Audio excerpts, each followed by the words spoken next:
And now, it's time for a Star Trek story.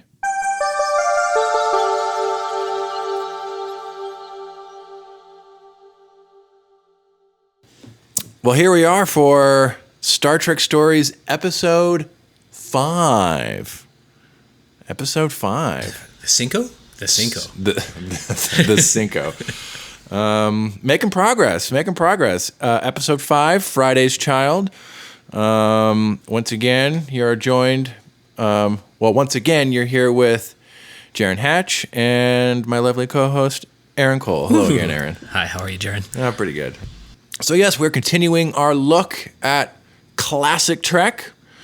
Last episode, we watched Balance of Terror, which was the first all-time great on the list, and I think we all decided it was pretty unanimous that that episode was still definitely one of the all-time greats.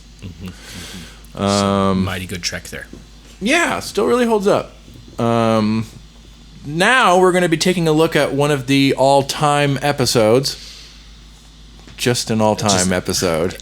One of the episodes all time. Yeah, this one is most certainly an episode of Star Trek.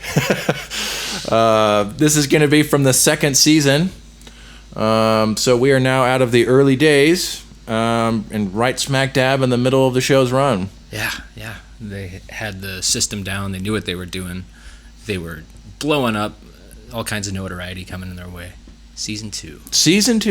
We'll see how it compares with what we watched so far. On tonight's episode of Star Trek Stories, we are joined by a very special guest, my roommate and brother, Tanner Hatch. Hello, Tanner. Hello. How's it going? Like it. You went roommate first and then brother. Yeah. There's an order of operations. Yeah, roommates first. Yeah, once we're not roommates anymore, then we'll be brothers first again. Yeah. You just have to adjust as the times change. Tanner, thanks for coming on with us. Tanner's never too far away. It's true. I think, Tanner, you've probably overheard all of our conversations so far. Yes, I have. It's been very insightful hearing all your opinions on everything. Yeah, so really Tanner has been a part of every episode, just as much as our other guests. Tanner is always with us in spirit. Yeah. Tanner, of course, you and I go way back. What's that like? Like growing up in a house where like your older siblings and your parents, like, because we definitely watched it with like our dad and everything.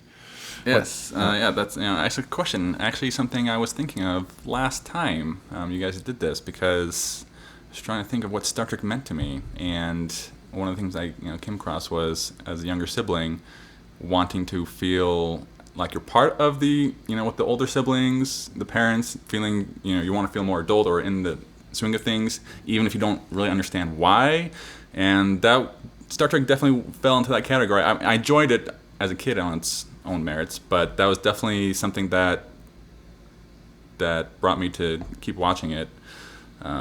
Was I wanted to be part of the in group, as it were. So that's definitely what kind of was the primary hook into watching it. So That's awesome. Just family time watching Star Trek. that too. Yes, and I definitely have memories of watching Deep Space Nine later seasons as it was airing. So It's also funny growing up with Star Trek as a family.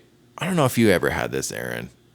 All of us Hatches are a silly bunch of characters. Mm-hmm. And when no one else is around and it's just Tanner and I here at home, it will just be all these weird little like in-jokes that we had created watching the show. I mean, we did all that stuff at the boys' house, all our little in-jokes. But we certainly did growing up, the four of us siblings. Oh, man, some of that stuff we'd get into psycho territory. And still get into and still create.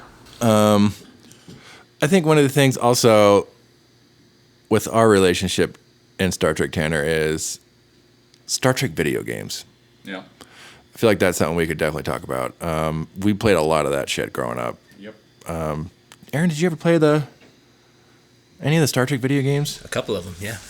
The going to my friend's house that I was just talking about, they had the Star Trek, was it the Cadet Academy? I can't remember. Starfleet Academy. Starfleet Academy, so good. Played a bunch of those. Later on, Star Trek Online, but that didn't come till much later, as we know. True. Yeah. Yeah, you're big. You still play that, don't you, Tanner? It's, I would say, not regularly for a couple years now, but I keep up with a couple stuff. I definitely have put a lot of hours into it back in the past decade or so. Probably a number that should shame me, but doesn't. So, would you recommend Star Trek Online to the average gamer / Star Trek fan? That's kind of a toss-up, I would say. It will depend heavily on your investment in Star Trek and with MMORPGs. Because this is definitely a game that's been around for a while, has gone through a number of updates and iterations, and just the sheer amount of content and stuff you can possibly do could very well be overwhelming if you weren't starting out with. So there's definitely a lot. It can be very overwhelming. So if you're super invested in Star Trek or MMORPGs, then sure, yeah, I'd say check it out. If we had to take a vote, Tanner, best Star Trek game they ever made. Okay, if we had to be objective. If I had to go with best, I think Elite Force is going to stand out among the rest.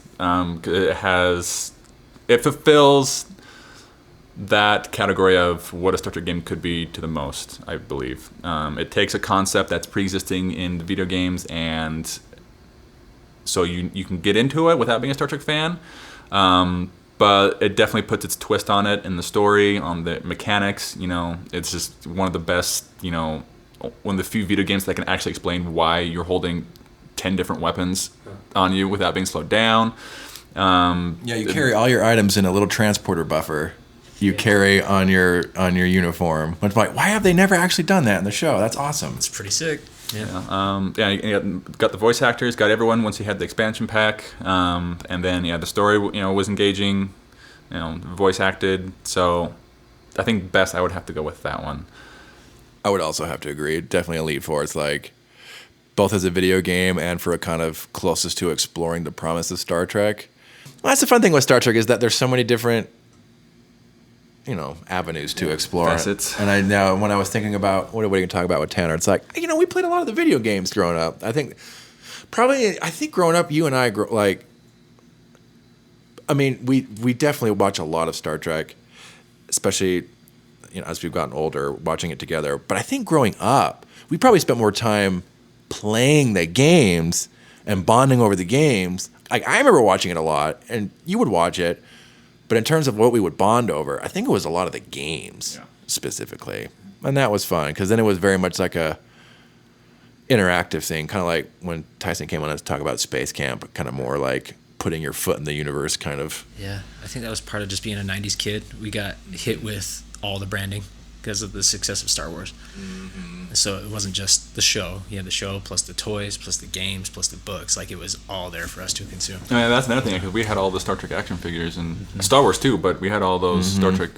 Oh yeah, I still have my toys. I should bring them out sometime, like my collection of Star Trek toys. But I was gonna say, it's funny you bring all this up because I never really thought about that. Because in my head, it was always TV shows about that's what our family kind of grouped over. But now that you mention it, I think it was the games and the toys that we really bonded over. It wasn't the shows until later. Mm-hmm. Well, let's watch some Star Trek TV show. I know it's not as good as the video games, but we'll make do with what we've got, right? One of the episodes all time. Yeah, one of the all-time episodes. It's like I always say, TGIFC. Thank goodness it's Friday's Child. Oh boy. Yes, we are indeed watching Friday's Child, everyone. That's a good one. Was that the joke that you were like, I got one? That's great. Got me. Friday's Child, this is December 1st, 1967. So it's about like a year after the last one we watched. This was the third episode produced for the second season. This is probably our first just kind of like average, middling episode. There's a lot of these in Star Trek. There are hundreds and hundreds of episodes of Star Trek, so they're not all going to be winners or losers. Some are just going to be episodes. Fillers, yeah. So I guess we can kind of maybe when we watch it, something to kind of think about when we come back. Does this episode deserve more attention? Is this just kind of one of those lost in the shuffle episodes? And does it deserve any more attention? Is it better than average? Is it worse? What does it have going for it? What does it not have going for it? Also, the other reason why I picked this one is this is going to be our first episode with the other main recurring antagonist of the series. Last episode we watched our first Romulan episode. This is our first Klingon episode. This was not their first appearance. This was the second appearance in the show. And so this won't be exactly a fair comparison because Balance of Terror is one of the all-time greats. But then we can also maybe think how do the Klingons compare to the Romulans at this point in the franchise? Like what makes them interesting or not?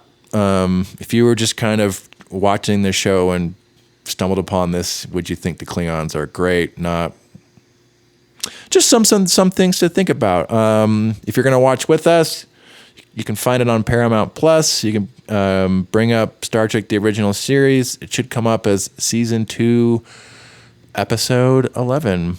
And on that note, I think we're going to watch some Friday's Child, TGIFC. Thank you. TGIFC, everyone.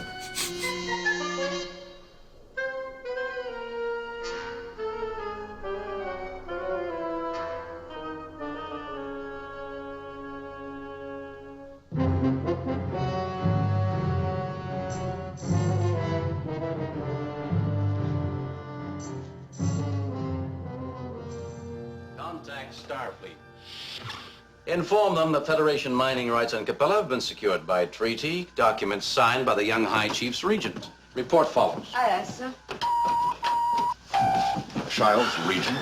Yes, Ellie N. Remarkable young lady. Representing the high tier, Leonard James Akar. The child was named Leonard James Akar. Has a kind of a ring to it, don't you think, James? Yes, I think it's a name destined to go down in galactic history, Leonard. What do you think, Spock? I think you're both going to be insufferably pleased with yourselves for at least a month. Sir.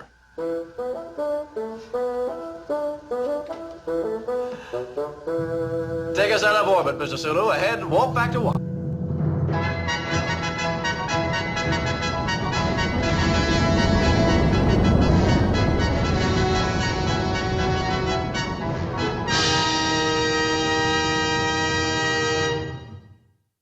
So we've just been talking a bit about like video games, Mass Effect, other stuff, and probably that's indicative of maybe the episode we just watched. Yeah, we could talk about the episode, or we could talk about more interesting things. No, actually, you know, this episode, we will start with you, Tanner. This episode was interesting in its own way. I have not seen this one in a hot second. Neither have I. Yeah, it's definitely obvious to me why I don't remember a lot from this episode. There are moments I remember, and that's it. Everything else, this was, to me, I've been trying to think about, it's like, was there a purpose to this episode? And the only thing I can come up with is they have to write 26 episodes in the season, and they just got to fill it.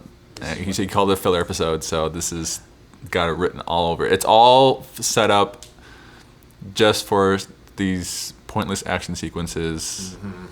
This is like, we have to have the Enterprise gone, so they can't help. You know, we're off chasing this. You know, it's not important or anything, and you know, we're cutting back to the planet, and suddenly chaos is happening, and people are dead, and now it's quite unremarkable. There are a few things, moments, but it's pretty unremarkable. yeah, a few hits in the episode, more misses, a few hits. There's a lot of moments of Captain Kirk filling us in on what had happened. Like, maybe important moments we should have seen, but he's just kind of like telling us in the captain's log. We found out communicators, by the way. Oh, okay. So good. Can we talk about the sonic boom? Okay. That was amazing. Yeah. Is this how we want to contextualize your thoughts? So there was that sonic boom moment. That was kind of cool. Friday's Child in a nutshell. The climax of the episode, kind of. It was, man. Yeah, what was that episode about exactly? What were they shooting for? I don't know. Maybe like a classic story of two warring factions fighting over a territory or whatever, but it just wasn't very well fleshed out at the end of the day. Yeah. If we had to just before we get into it more, is this really average? Would this be below average? Above average? Where would this go? I would say average to below average. If we're going at a 10-point scale, this is like a 4 or 5. Yeah. Yeah, on the lower side. Yeah. Oh, yeah. As bad as not as bad as Star Trek can be. Certainly not. No. But I would say if there's two good sides of average, one being this was fine, and the other being this was mediocre, this was mediocre.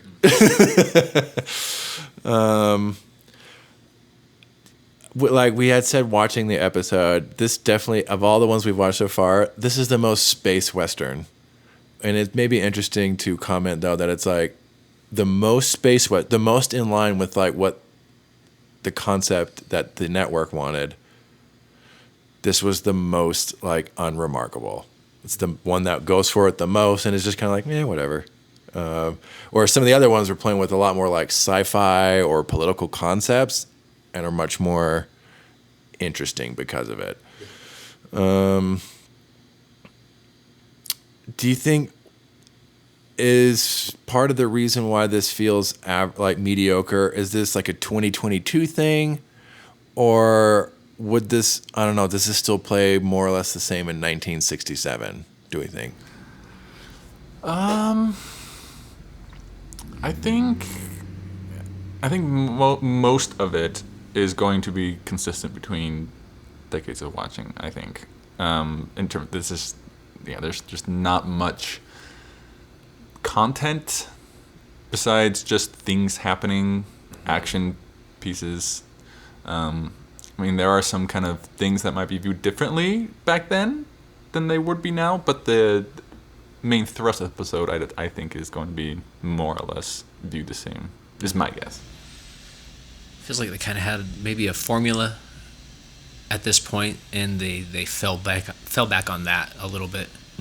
Rested on their laurels. This one kind of does have a formulaic checking the boxes without doing anything like. I would agree. I think this also just over the years would be like, if anything, maybe gets worse over time. I don't see this one getting better with time at all. Definitely agree. Just to one, at least to be somewhat positive about it. This is the first one we've watched that had locations shooting. That helps. Yeah, being out in the world was nice to see instead of on a set. There were still set pieces, but being out in nature, that elevated it a little bit. A little bit. Some of those things, I feel like those were some of the ones we were probably the most engaged when they were like outside. You're like, oh, cool. Like, we haven't seen that yet. It's mostly just been sets. I do believe this was filmed at Vasquez Rocks in California. I do believe this is a set or a location they used many times throughout I think it's not too far from like the studios, so they can go out there and I don't know. It seems like this all-purpose alien desert. It works. Lots of steep rock faces and dramatic angles and things like that. Yeah. I guess the temperatures while they were filming this reached up to 110 degrees at times. And especially like the actors wearing like the Capellan outfits. We're just like, oh my God. Like, dying. Yeah. Shout out to those costumes though. Like the orange and red leotards with the fur over the top. Something else. That's probably a good segue into this story, very much a space western. It's this whole thing of like the Federation is coming down They were there for dilithium, weren't they? That's what it was, right? It was something. It didn't sound like, I missed what Kirk said, but it did not sound like dilithium because it was something key to like life support in colonies or something. During that briefing in the beginning, is that yeah? I totally it was during the establishing with the Enterprise going over the planet. In his captain's log or something. So yeah, so it might be dilithium, but that's not what I heard. It was something else. Some mineral. Some mineral, yeah. On the planet that they need. And they beam down to this primitive society. Like, this is also something we should definitely talk about in this one. It's like, this is certainly like a primitive. Yeah, it's supposed to be. It seems like Bones knows a lot about him. Like he did a dissertation on him or something. But it's like, why are they... I know this is still early days for the franchise, but it's like, why are we in contact with these people? Like, it seems kind of like they seem fairly primitive. A little too early to be talking to them. I mean, like, I guess if you need their rocks, then. But they just need the rocks. We had mentioned while we were watching. This definitely feels like, the Capellans, I think, are definitely a stand-in for like Native American or just native archetypes. Right. The primitive species while the imperialists walk over everything. Yeah, this episode is, especially like with hindsight, comes across as being very imperialist and very like colonial in its outlook on everything. The Federation definitely feels like the United States out in the frontier. It's like, we need this, like trying to negotiate with native tribes. And then we have the Klingons who are also there, who are just kind of set up as just this kind of bland and just antagonistic other empire. We also want the mineral here. And like you said, like, whether this is like the French or the Spanish or the Mexicans back in, 1800s. Yeah, it feels very, what is that war? The 7 Years War or the French and Indian War. French and Indian War. Yeah. It's definitely got a lot of those kind of vibes, but it plays it like it's totally normal that the Federation is talking with these people because they need the mineral rights. But it's like, we commented, one red shirt dies during this episode, but a lot of Capellans died during this episode. And the only reason why any of these Capellans are dying, like, basically what we see is a story of like these two outside powers coming in, these highly developed powers coming in saying, we need your stuff, we need your trading rights. And it basically incites like civil war. It does. The Klingons give them weapons, and that forces the Federation to give up their weapons as well. And then infighting occurs. Yeah. Like, pretty much instantly. Instantly. Yeah. People are dead. There's that massive fight that breaks out between everyone. And so the leader of all the tribes dies. Yep. And then this new person shows up. It's like, we're going to favor this faction now. I'm like, all of this would have been avoided if we were involved with these people at all. But it's kind of played off like, even Kirk comes down. It's like, yeah, the Klingons may offer you this, but we offer you one thing the Klingons will never offer you. Our laws. Just, why is that good for us? Our laws. But your planet will be yours.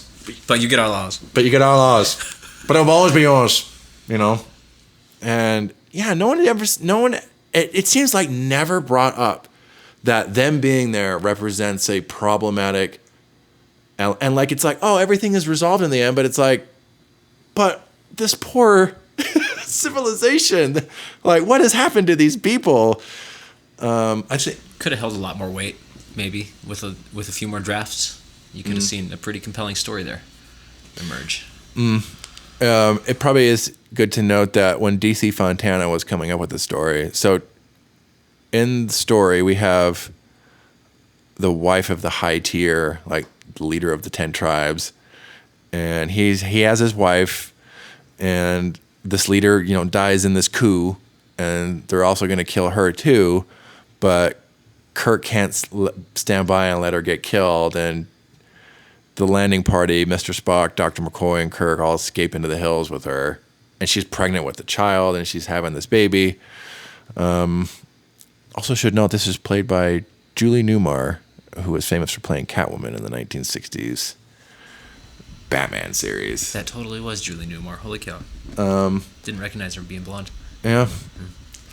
And then it's all played as just like what we're doing is right and like good, and when all these people die. So I think this is one of these elements that really, certainly over time, only makes it age worse. The whole stuff between her and the doctor, very odd, very of its age. Like it did not. Let's say aged like milk. It did. Just, do you want me to heal you? Yeah. Slaps her across the face. Fest. It was a little much. I guess it works on a campy level. Yeah. We were definitely all taking pot shots but then also tuning out. There was a bit of shock value there, certainly. Yeah. I just don't feel like that was in line with Bone's character. I don't know. Maybe a little bit. Maybe he would have think about slapping her, but he wouldn't have slapped her. Come on. I'm just gonna slap you across the face. You slap me twice, I'm gonna slap you once. But that plays into this whole like we know better than these primitive people. It's interesting. How many times does he say no? You listen to me, right? And little comments about the Capellans haven't developed the bow and arrow. This is going to be so amazing to them. Yeah, but somehow they have like this throwing star bone shuriken thing. Yeah. It's comparable to phasers in terms of deadliness. And then when we see it in action later on against the heroes, is completely doesn't do anything. Over their heads. Yeah. It's like okay. Yeah. Aside from that, I mean, there's a couple times you see it being used effective, but otherwise does nothing to them. Oh, we're fine. We're just hiding in the hills, and your little things can't do anything to us. Yeah. It's been interesting reading. So I read like anthropology and ethnography texts, and this to me definitely feels like this 1960s conservative view of how we treat the native people. I could almost imagine this 1960s Federation film being made of the Capellan and you. The Capellans go off into the fields. Their wives stay at home and only have babies. And if you offer fruit to another man, that man wants to kill you. So don't take any of that fruit. Stock footage of like a shepherd walking his goats down a dirt path. Yeah, native women with baskets on their head, and pretty much that. That's the vibe of the episode. Yeah, at least certainly how the Federation treats the native people. Oh, very beneath them. I will point out one thing, which makes this whole thing even weirder, because the line McCoy has when she doesn't want the baby, and he's like, because she believes it belongs to them, and then he basically, just gets peeved that she doesn't believe it's her baby. So like they hear that, it's like, oh, that on its own with no other context, it's like, oh, that seems like a rather 2020 viewpoint. It's like, no, this is your baby. This is not some man's baby. But then everything surrounding it is just kind of this, 1960s view, and so it's just like this weird whiplash when it happens. It's just like, wow, this is wrong intentions, but somehow got to the right conclusion a little bit. Right, I know, yeah, but and it's looped in with criticizing these people, so it's like hooked in with that. So yeah, it's just really weird. Yeah, because that was one of the things that, I definitely did not remember, and that pointed out to me. I was just like, wow, the messaging here is weird. It's really weird. Yeah, at the time, may have not, but nowadays it's just like, wow, this is something else. Yeah, maybe that's exactly what it's missing, is like a theme to drive it home, or like a target to shoot for, you know what I mean? And that's why it feels all over the place, because that's missing entirely. Yeah, sometimes, especially when last week we watched Balance of Terror, which is very thematically strong and cohesive, and we talked a lot about what was the meaning of all this. Like the plot was almost incidental, as like, but what was really going on and what we were supposed to. This was mostly just plot, and now we're just like, but what was the point to all of this? Yeah, what was the why? Just to show the natives that we're better than the Klingons, I guess. Like, and. But no one, like the Federation, doesn't come across as being all that great in this episode. No. It's also kind of hilarious to see a bunch of just white dudes playing The these natives. Yeah, it feels like harkening back to my community theater days, like doing Aida with the mostly white cast, and whatever minority we could find to fill what were supposed to be the Nubian people. But a lot of the Nubians ended up being white too, because we live in Utah. Yeah, West Side Story played by still mostly white people, even for the Sharks and the Jets. Mm-hmm. And then it's like we have one, half Mexican girl and a black girl, and then 90 white kids. Just imagine 20 or 30 white kids singing like "The Gods Love Nubia," and that's this episode pretty much. Yeah. Also, even for the time, it feels pretty whatever. And then, but these elements, I think, just only will make it age worse and worse over time. I don't know if I could ever call this. I feel like it's one of those episodes that's only ever going to get worse. I don't know if it could ever be at the very bottom, though, compared to some of the other stuff we get throughout the franchise. It'll just kind of fade away out of people's memories. Which is funny because I kind of liked this one as a kid. It was kind of fun to me. Like I said, it did feel like Cowboys and Indians, I think, not thinking about it. And now I'm like, oh, but that's also now the reason why I'm like, We're still working out the Klingon aesthetic, too. Like, haven't nailed that down, what the Klingons look like, who they are as a people. Yeah, we can talk about them a little bit. So this is their second appearance. This is the first time we're seeing them. So just how we kind of set this up, let's just imagine you just caught this one random episode of Star Trek. How did the Klingons come across in this? Vague to me, because there's no makeup or anything to differentiate them like there is with the Vulcans and the Romulans that we've seen. It just looks like some dude. Yeah, a guy. Yeah. Very one note too. It's just he's just kind of slimy and squirrely, and that's basically his only trait. Mm-hmm. Yeah, I think it'd be one of those things where it's like if someone had watched this and then you told them like, oh, by the way, the Klingons are like one of the biggest. They're like the overarching like enemy in a lot of the shows, and then they're becoming like their closest allies, and they're like the Klingons are like the most important species in Star Trek, and you're like, really? Really? They do not come across like that in this episode at all. They just seem like a generic bad guy just to be the antagonistic force, and that's it. Like the Brand X version of the Romulans compared to what we saw, That's what it feels like. Yeah. It's like, okay, we can't afford the ears. Let's just get a person. Some guy with a weird beard. With a beard, and then he'll wear like a little silver shirt and tight black pants, and that's it. Perfect. It is probably I think basically every actor except for George Takei and Nichelle Nichols, at least okay, as far as all the people on the planet, I think everyone is just a white person except for the actor who plays the Klingon. I think his name is Teague Andrews. His parents are Syrian. Oh. It is probably interesting to note that he's probably the only person of all the actors on the planet, he's the only person who's just not another white person.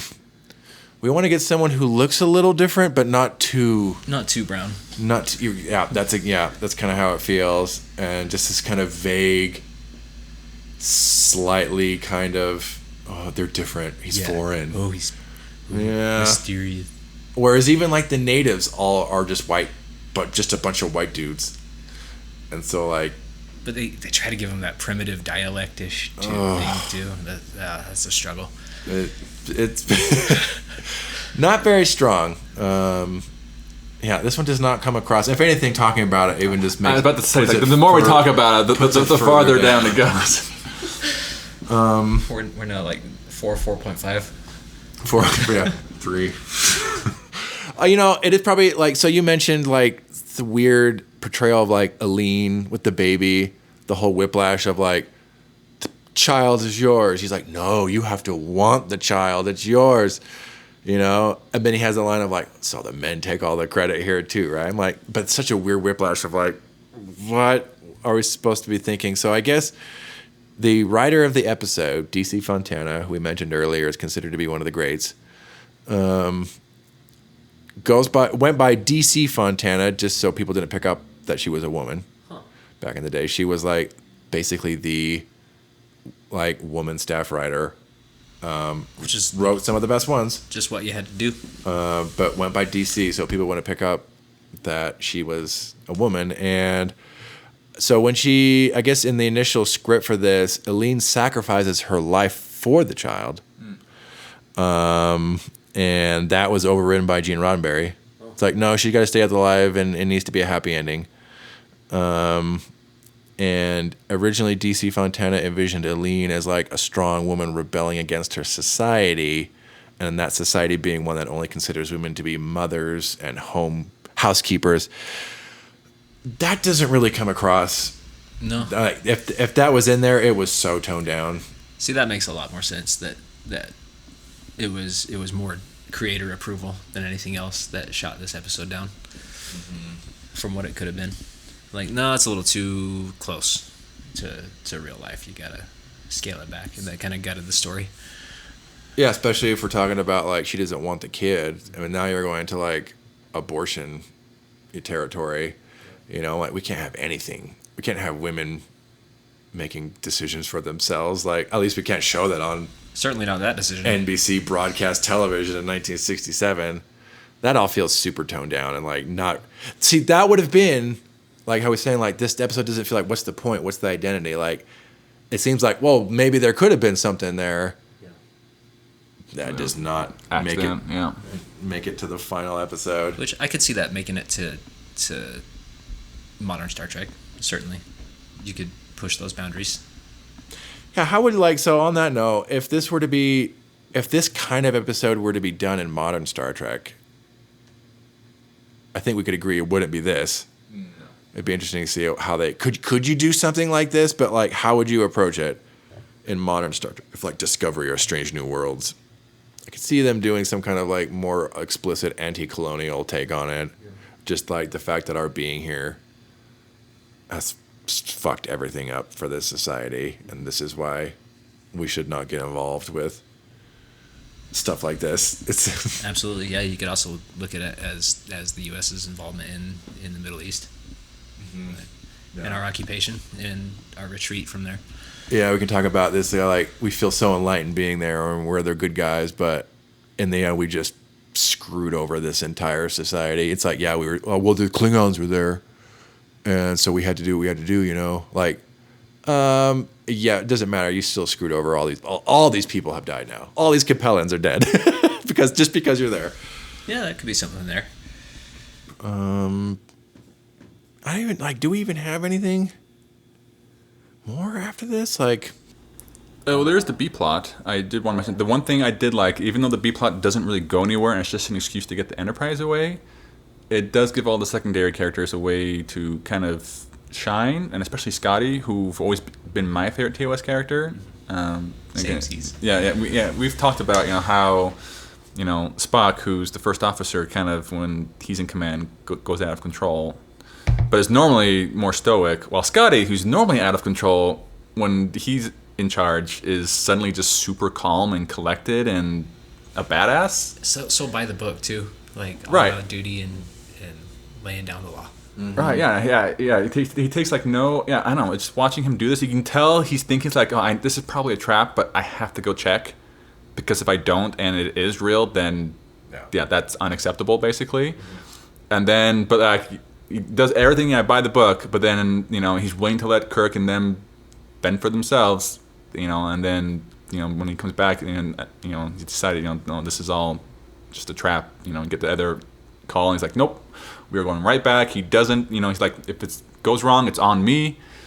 Let everyone know, so they don't feel like anxious or anything about it. It's like he takes full responsibility. He explicitly says, that was something I definitely enjoyed in this episode. You get to see that they're competent without the command crew aboard too. Yeah, I think this is our first experience seeing someone else in command of the Enterprise besides Kirk for the podcast. It's refreshing. And like the three main characters, Kirk, Spock, and McCoy are all on the planet together. Which is ridiculous. But I think, this is, so second season they do add, so up to this point it's been like starring William Shatner and Leonard Nimoy as Mr. Spock. for the second season, they add to that beginning, and also starring DeForest Kelly as Dr. McCoy. That definitely comes across as, okay, clearly at this point, those three characters are the main characters. But yeah, and you got to see them on the planet doing their little thing. And, all plot aside, Kirk, Spock, and McCoy, their dynamic together is great. They all play off each other really well. They all have very defined roles in their little triad. Mm-hmm. Kirk is like the man of action and the decision maker, and Spock is like the logical, this would be the best thing to do, and McCoy is like the emotional human, but we need to make sure we're considering this. Yeah, Spock is like the logic filter, and McCoy's the emotional filter. I would say he's the conscience. Yeah, they all play off each other, even if everything is kind of problematic or naive, what's going on the planet. They all play it really well and play off each other really well. But then that also lets the crew aboard the ship kind of shine for the first time. I think that we've, at least in the podcast, this is definitely the most the secondary crew shined. Scotty, Uhura, Sulu, and Chekhov. This is the first episode that we have seen with Mr. Chekhov, the Russian. They add him for the second season, the ensign, the whiz kid, and they decided that, I guess they had gotten some criticism from the Soviet Union that Star Trek doesn't show Russians in the future. So they decided, hey, well, I'll tell you what, we're going to put a Russian right up. And that did make a big statement back in the 1960s. So they had, a black woman on the bridge. They had a Japanese American man on the bridge. And now there is a Russian on the bridge. And in the height of the Cold War, that definitely was kind of a big deal. It's like they're not the bad guy, even though I think the Klingons are kind of a stand-in for could be the Russians. you see a little bit of animosity on the bridge too. When he brings up, he's like, that is a Russian phrase. That's true, yeah. They fool me once, and they're like, whatever, dude. He's a fun addition, though, and yeah, this is the first time we've seen like what will become like the main core group: Kirk, Spock, McCoy, Scotty, Uhura, Sulu, and Chekhov. It's like they're all together in this episode, and yeah, I think they all work really well. Sulu, Uhura, all the little moments they have with Scotty, I think they all come across as being like super competent and in control of the situation, even without Kirk and Spock and everyone there. It's like, they're handling things just fine. Probably the biggest letdown is that doesn't really go anywhere. There's no real big standoff moment. It builds up. Like the whole time it's building up to that, Scotty's going to have to face these down and these Klingons down, and then eventually that's where it's going. And then it's literally just at the very end of the episode, they all beam down to the planet. Oh, don't worry, Captain. We took care of them. Just, oh, great. Did you? What happened? So what did you end up doing? Well, we just came to the planet anyway. Just nothing happened. They had no stomach for fighting. Which doesn't sound like a Klingon. Okay. It's a little disappointing and kind of a letdown because you felt like the whole thing was building up to something. Scotty was going to have to put the foot down and yeah. Nope. And that doesn't really happen. Or like a concrete realization that they were fooled by that scan and they needed to go back, Yeah, I mean, they go back, but there's no climax to it. Yeah. Which is funny but all of those scenes are probably the best scenes in it. Just them on the crew on the bridge trying to figure it all out. Yeah, Scotty's awesome in command.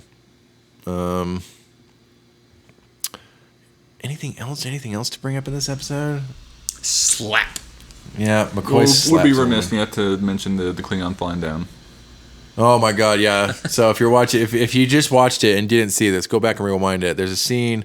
So there's a lot of scenes of like the Capellans like walking after the people in the crew in the desert.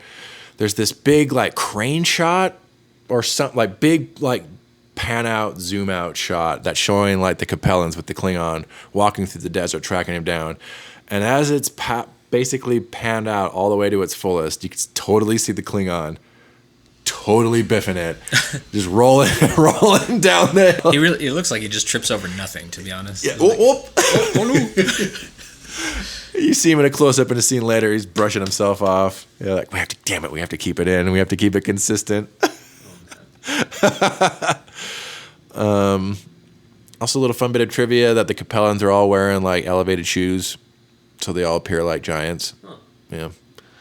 And then Mob, the main Capellan, his hat gives him height too. It looks great. It also looks ridiculous. Yeah. It looks kind of like medieval, but like a little bit like Space Pope.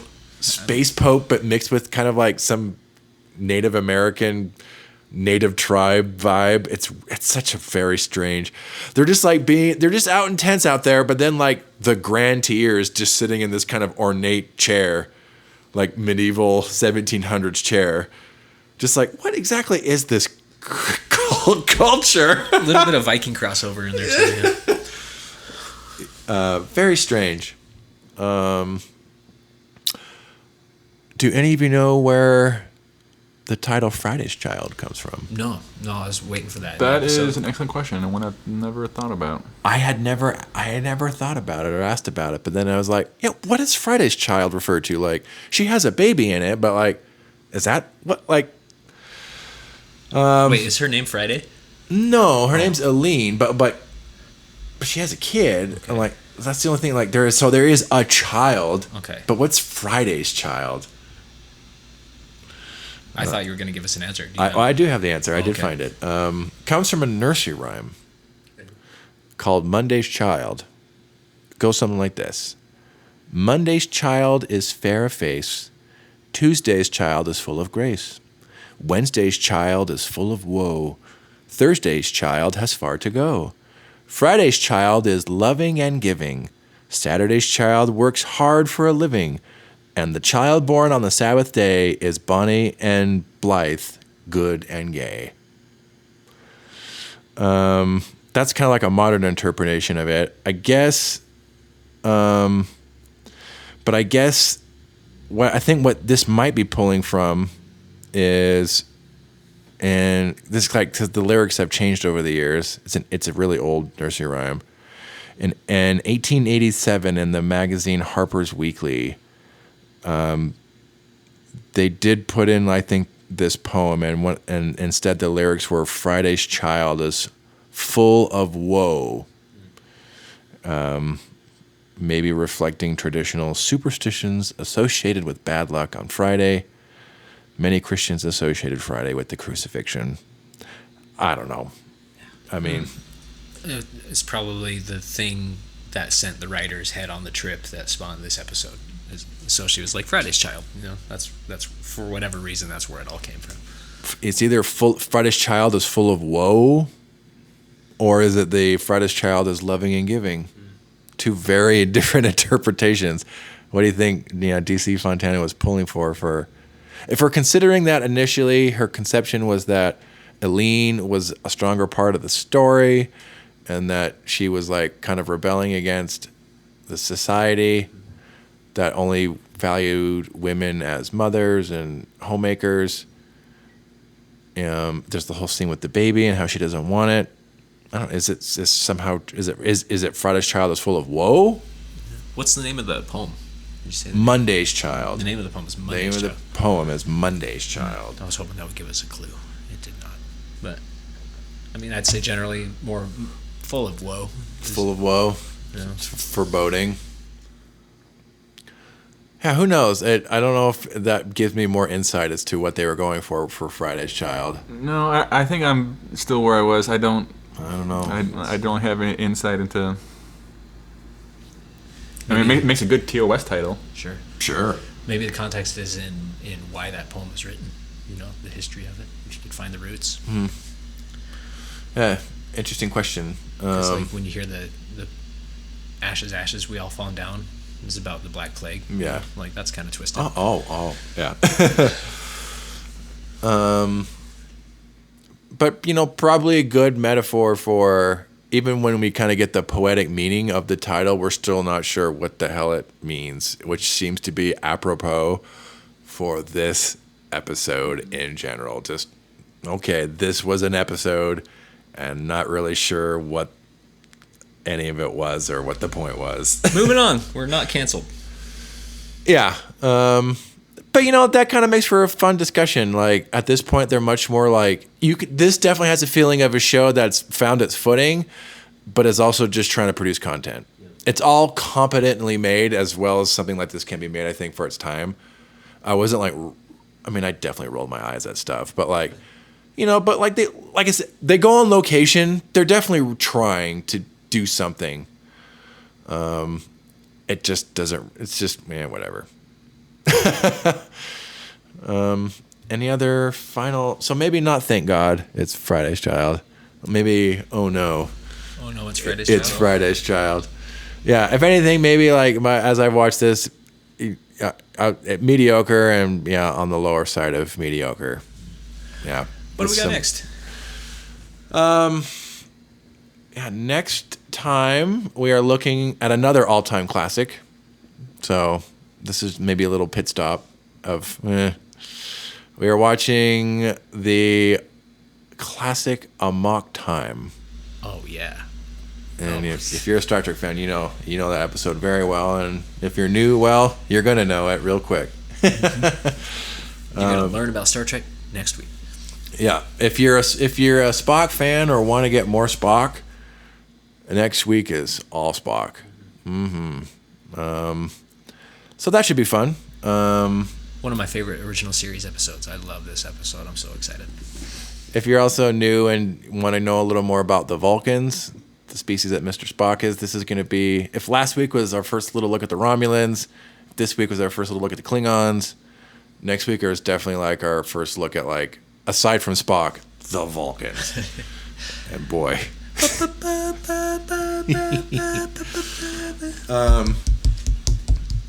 Tanner, thank you so much for being on the show. Oh, I'm not going anywhere. Remember, I'm always here. Just about 6 inches of drywall and wood planks away. Yep. Tanner is all present, ever present. Yep. So, who knows? Maybe we'll get the secret Tanner mic in there. Tanner takes. That's what we need. Tanner takes. Yeah, maybe we'll put Tanner takes on the show. Like, as we do the episode, we'll have a microphone right there, and then we'll go back and listen to the Tanner take as well, and just drop it in as a soundbite. Oh, please, come on. Tanner will just start giving you a commentary of Star Trek Starfleet Command 2. Derivative. What's better than this episode? This Star Trek video game. And it's always the same game. It's just eventually going to turn into like a Twitch stream of you playing whatever. So if you want to get your missile defense game down in Star Trek Starfleet Command. Like, we pivoted, and it was successful, just not Star Trek anymore. Yeah, maybe once we hit season 3 of Star Trek, of the original series, we'll start doing more Tanner takes. Let's just cut to Tanner. Yeah, we'll cut back to you guys. Like, what are they watching? Spock's Brain? Oh, yeah. Well, anyway. I can see the merchandise now. Yeah, TGIFC. Oh, yeah. Yeah, TGIFC. Thank God it's Friday. Tanner, we're all, aside from Tanner takes, we will definitely have you back. Hopefully next time we'll have you here to talk about a better episode. I could just be here for all the meteor episodes if you want me for them. Tanner has volunteered to distribute. Maybe that's just how the dice will roll. I'm sorry, that's what it said. I'm sorry. We can't change the schedule now. Well, once we hit the golden age of Star Trek, we definitely start diving in more into like story arcs and plot arcs. And I did try to think of specific people for certain plot lines in mind. So I can't remember what it was. I'm like, no, we're going to bring on Tanner to talk about some of these. I think it's definitely some Deep Space Nine stuff. Yeah, I definitely have thoughts, especially when it comes to Deep Space Nine, but I definitely have thoughts about Star Trek. Yeah. Well, fun. Next week, Amok Time. Tanner, thank you so much for coming on. Of course. Aaron, I will see you again back in the hot seat. Can't wait. You're welcome. Yeah. By the way, you're welcome. Thank you. Yeah, couldn't do this without you. And until then, we'll see you next time. I am loath to say live long and prosper. Every Star Trek podcast and YouTube show tries to make that their own. I'm like, that's funny. Come on. Could we do peace and long life? Oh yeah, peace and long life. Like the first part of it is you're supposed to say if you're doing the official greeting, person 1 does the salute and says peace and long life. And then the person in response raises their hand and says, live long and prosper. Yeah. So maybe we'll do that to you. Peace and long life. I like that. Well, I already know what mine is. Yeah. Thank goodness it's Friday's Child, and then the response is, fuck you.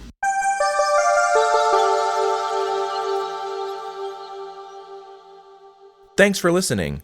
If you'd like to share your own Star Trek story or give us a hot take on the episode we just watched, you can join the conversation by visiting our Discord server. You can find us by clicking on the link in the show description.